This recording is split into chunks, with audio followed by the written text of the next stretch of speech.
To help you find images that are appropriate for this particular project, let's have a look at some different ways you can get those images and use them, and maybe some images to stay away from or some ideas that you can incorporate. First off, remember, images need to come from the movie itself or from production photos that are provided to you. And you can find a lot of these online, or if you've got the ability to play the movie on your computer screen, you can use those as well. What I don't want you to do is to find imagery from other people's artwork or other fan-made art compositions. Everything needs to come from your own photographs. And try to strive to have at least 2 portraits of characters from the movie within your final composition.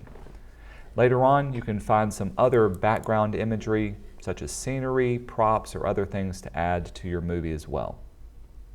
In my case, the movie that I'm going to use is the new and upcoming 2021 Dune. If I do a quick search for Dune, there are a variety of different movies that have been out. There was one in the 80s, and there was another made-for-TV movie in the early 2000s. So I want to make sure that I'm getting the correct movie whenever I do my production or my research. If I just do a quick search for Dune 2021 and I get the imagery results from Google, you can see there's a lot of different things that come up. First off, it's based on a book, so I'm going to find book covers. I'm going to find fan-made compositions for other posters, and these can certainly inspire me for my design. And I'm going to find a variety of different sized imagery. What I like to do is to hone in on exactly what I'm looking for. So Dune 2021 movie photos. Now I can start to get some good quality images. Second, I need to think about the appropriate characters that I want to use. In this movie, there's lots of different characters. Luckily, I know a little bit about the story.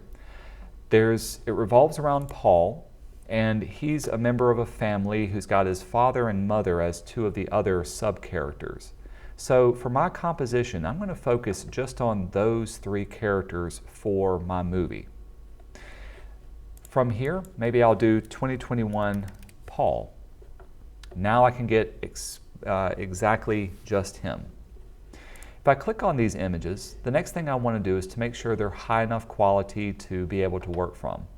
If you're working in Google Images or Google Image Search, if you right-click on an image, and especially depending on the browser you're on, you should be able to open the image or save the image in a new tab so you can see just the picture by itself. What I'm looking for in a good quality image is something that's not very blurry and has good highlights and shadows. Sometimes this can be difficult to do if it's just a screenshot or a screen grab from a DVD or an on movie. In this case, I'm getting a lot of the highlights blown out and it's a little bit blurry in the details. But otherwise, it's a good little composition. Maybe I would want to see a little bit more of his face. Another way to search for high quality images is to go up to your tools, change the size of it to be large, and this will call it down to all of the larger images. Now when I click on it and I scroll over it, I can see it's several thousand pixels by several hundred pixels wide. Again, I can click on it and I can open it in a new tab, or open the image or save the image to be able to see it. And this gives me a much better quality to work from. It's got good highlights, shadows, it's got the overall face, nothing is overly cropped. I want to be able to find a variety of different pictures to pick and choose from because some may be more useful than others. So rather than just finding one picture, you can also try to find multiple pictures. Besides using Google Image Search, another thing you can do, if I go back to my overall design, let's do a search for movie photos. There's lots of different websites that collect good high quality pictures and usually present them in a gallery. In this case, the IMDb, the Internet Movie Database, has a great photo gallery of old and upcoming movies. And a lot of times they'll categorize these by their different characters. So if I'm looking for my specific character, I can click on him and get a nice large image that I can later download and use.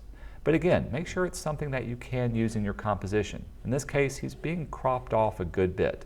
It's a good shot of his face and it's good lighting, but it may not be appropriate for my composition. Versus something like this, which is nice and large, and I can see his overall entire face. So take some time and do your research into some high quality stills to find. As you find them, place each of your characters inside of some different folders. And so in my case, if I wanted to work with Paul, I've got a variety of ones that I've already found placed inside of my folder. A final place that you can find imagery is on YouTube by finding and locating the different trailers or maybe different scenes from a movie. In my case, I did a search for Dune trailer since the movie's not out yet. From the trailer, I usually can find different scenery to use, and if I'm lucky, I can find different images of the people that I want to work with. Make sure you can get it as large as possible, then I can do a screenshot of the area that I want. So from here, I can go through and find all of my character and take screenshots and use these screenshots. But again, the downside of taking screenshots, especially if you don't have a high quality version of the video you're watching, is that they tend to be blurry.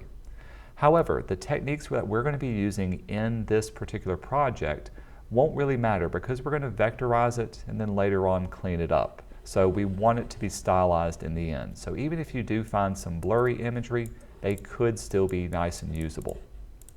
So now take your time, go through and find images of all of the different characters that you want to use in your composition.